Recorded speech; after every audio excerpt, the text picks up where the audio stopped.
What's going on, everybody, and welcome back to Comic Breakdown. If you are new to the channel, do me a favor, hit that sub button, hit that notification bell, make sure you're not missing any of the awesome content that we have coming out. Now, with this video, we are jumping into X-Men's X-Force with issue number 26. Now, if you haven't been keeping up with this line, go ahead, check out the link in my description, as well as the top of this video. It is going to get you completely caught up on everything going on with this line. Now, in the last issue, what we saw is Wolverine making friends with a woman who goes by the name of Pike. Meeting her on the shores of Krakoa, he assumed that she was a mutant, with them surfing together, with him using his adamantium surfboard. Now, it is not fully adamantium, it's more just got a covering over it to ensure that the board never breaks. But Wolverine quickly learns that she is not a friend to Krakoa. She may not even be a mutant. She came here to kidnap some children, and with her and her companions making their escape, X-Force is on the case. And so with that being said, let's dive into this breakdown. Alright gang, so as we dive into this issue, we are picking up somewhere in the South Pacific. These three individuals have captured these babies, taking them back to their ship that is hidden waiting for them. They get inside their submarine, they unload these babies, only to learn that one of them, Max, has an absolute crazy amount of power. So much so, we see everything in this place start to shatter. This place looks like it is about to go crumbling down because of this mutant baby. The one that we have seen Kid Omega have to keep in check because his powers have manifested far sooner than they ever should have. Now we see one of them rush over and try to just kill this baby, saying that it's too much, that it's going to kill all of them. Pike stops him and says this is exactly what the man wanted. This is exactly the kind of mutant baby that we have been looking for. And so obviously they are not working for themselves. They were hired by somebody to go kidnap these children. Now that'll take us back to Krakoa, with X-Force now investigating the crime scene, more or less where they made their escape. And Wolverine really is beating himself up because he didn't pick up that they were not mutants. But it was really hard to place that because these waves, these are some of the craziest waves that exist on Earth. And with them being so dangerous, you would think that only mutants would risk their lives knowing that they can have resurrection. But the truth of the matter is that you have adrenaline junkies that just seek the thrill, that would take that risk no matter what. And so with Black Tom doing a plankton interface with everything going on, they are able to learn that some of the plankton were able to hold on to them, and they stop abruptly, as if they go into decompression. And because of this, they know the location of where the ship was. And so with X-Force about ready to head out and go on this mission, Kid Omega is still having a real hard time with his breakup. So much so, we are seeing him create little hearts and then watching the waves crash over them, turning into butterflies, him creating her and him together kissing on the beach, only to have the waves crash over and destroy these creations. Now Wolverine tries to give him a little bit of a pep talk, but Wolverine, not being that great at emotions, let alone conveying those emotions, really lets him know, the good it feels, the bad it feels, and as you get older, you start to lose what it feels. So enjoy what you have now, because if you live a little bit longer, eventually all of it becomes numb. Now obviously, this doesn't help Kid Omega. It doesn't help him even in the slightest. He tries to go have the waves crash over him, Wolverine going in there, Kid Omega throwing up a bubble to protect them. Really, he's just being extra dramatic because of this breakup. Because he is so heartbroken, he's just so much in his feelings right now. But Wolverine is able to drag him from the shore, and they go get in Bluebird, their underwater submersive kind of submarine counterpart to Blackbird. A good old trick that Forge has built up for them. But this will give them the opportunity to go and locate the site where the ship was last located. But as they get over there, they see that it appears someone attacked this ship. Not sure what happened. We do see one of the individuals that kidnapped the baby that was there surfing floating dead in the ocean. And so they decide they're gonna go down, they're going to investigate what is left over. Going into the ship, they quickly make their way through all of the corridors, and going through them, this is where they find 2 of the mutant babies. But there is no Pike, and there is no Max. And this is when Kid Omega starts to really pick up the signals from Wolverine. Picking up the signals that Wolverine actually liked this lady. He liked Pike, and he is trying to mask his emotions. So everything that he has said to him so far, he just thinks is absolute baloney, because he came here, Wolverine came here, hoping that she was still alive, hoping that they would be able to find her, hoping that he might be able to save her.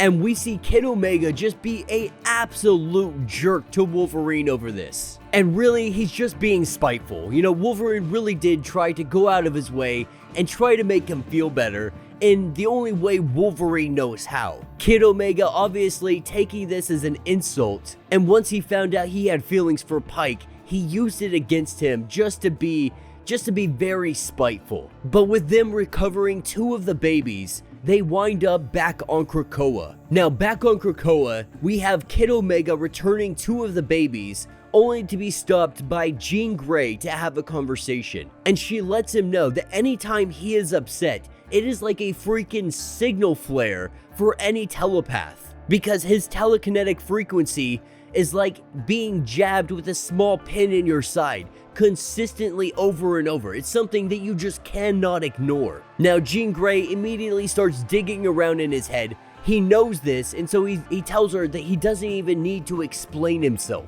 But what she does say is that her and Logan have fought so many times. Sometimes he comes back around, sometimes she comes back around. You know, maybe Phoebe will come back around, maybe she won't. And the same thing that he is feeling about not feeling whole without her, she feels without her sisters. Because codependency, it can be a very, very ugly thing. But the one person that will always be there for him, even if he doesn't say the right things, is Logan. Now that is where we pick up with Wolverine, because he knows the next location of where Pike is going to be. A volcano was due to blow over the coast of Alaska. The seismic force and temperature flux were guaranteed to create century waves. Wolverine not sure if she slipped up in telling him this, or if it was just an invitation. But Wolverine, floating out to her, he asks her where the baby is. Now, of course, she doesn't really want to have that conversation, saying, is that really why you came out here? But it's really not why Wolverine came. Well, he does need to get the baby back, and he has every intention of getting the baby back. He wants to find out why she did it. But he has an idea, and it's because she needs that adrenaline rush. And if it's not dangerous, then she doesn't feel like she is living. But it appears that somebody, the person she is working for, has been using her more as a lab experiment, trying to get her to crave the missions. That way she will always want to do them, no matter what the stakes. But she asks the question, why did you come here? And he lets her know that he came to bring her and the baby back to Krakoa. And so she tells Wolverine that you are going to have to catch me. And so as they make their way through these waves, Wolverine is doing everything he can to try to convince her that she doesn't have to go down this route, that they can come back. Her telling him that he simply doesn't care about the baby, so stop pretending to. Now, of course Wolverine does, because whatever is going to happen to that baby has more than likely already happened to him. Not wanting that baby experimented on, he is going to do everything he can to ensure that baby stays alive and out of the hands of the bad people. But as he is making his way through these waves, this is where we see a giant freaking shark come up and try to take out Wolverine. Lucky for him, his board is made of adamantium. And so we see Wolverine go through this shark, cutting it clean in half, trying to let her know that it's not too late, that they still have a chance to save this baby. But Wolverine, he falls off his board. In falling off his board, it looks like the waves are about to take him down. And that is where we have the arrival of Kid Omega, with Kid Omega coming in, swooping in, saving the day. And with Kid Omega saving the day, we see Wolverine and him sitting off to the side as all of the waves are crashing. As the giant wave is coming through, we see Pike riding up top of it. Riding on top of it, Wolverine wants to go save her, but Kid Omega lets him know that you're not really interested in catching her, you're interested in saving her. But the truth of the matter is that she went too far. She can't be saved, and she doesn't want to be. And so with her being free, you need to let her go. And as these waves come up, they seem to crash down on top of Pike. Not sure if they kill her, not sure if she survived it. Kid Omega tells Wolverine it is Max that they need to now focus on. And this is where we see the Peacock Man, surrounded by a bunch of other individuals. Not sure how he got out of Colossus' brother's little trap that he had set him in, but he has this mutant child with a power dampener around his neck. We can only assume the craziness that is going to ensue because of this. The experiments he is going to do, the cloning that he is going to create, the soldiers that he is going to make.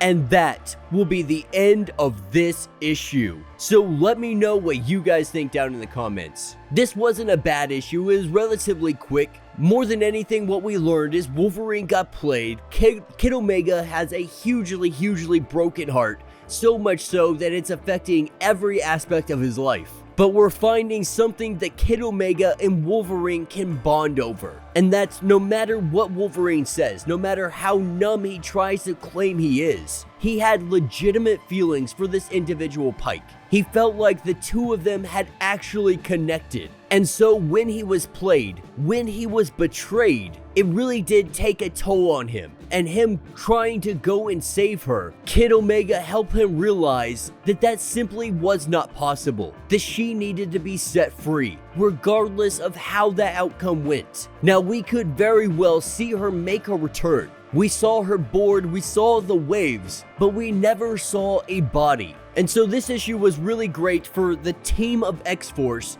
to build up those relationships that they need to be able to operate with 100% trust in one another. Not only that, we're learning that the Peacock Man has definitely bigger agendas at play. Not only that, he is able to sneak agents onto the island. And so who is to say this is the first time? Who is to say this will be the last time? Let me know what you guys think down in the comments. If you have not yet, do me a favor, hit that sub button, hit that notification bell. Make sure you're not missing any of the awesome content we have coming out, and until the next breakdown.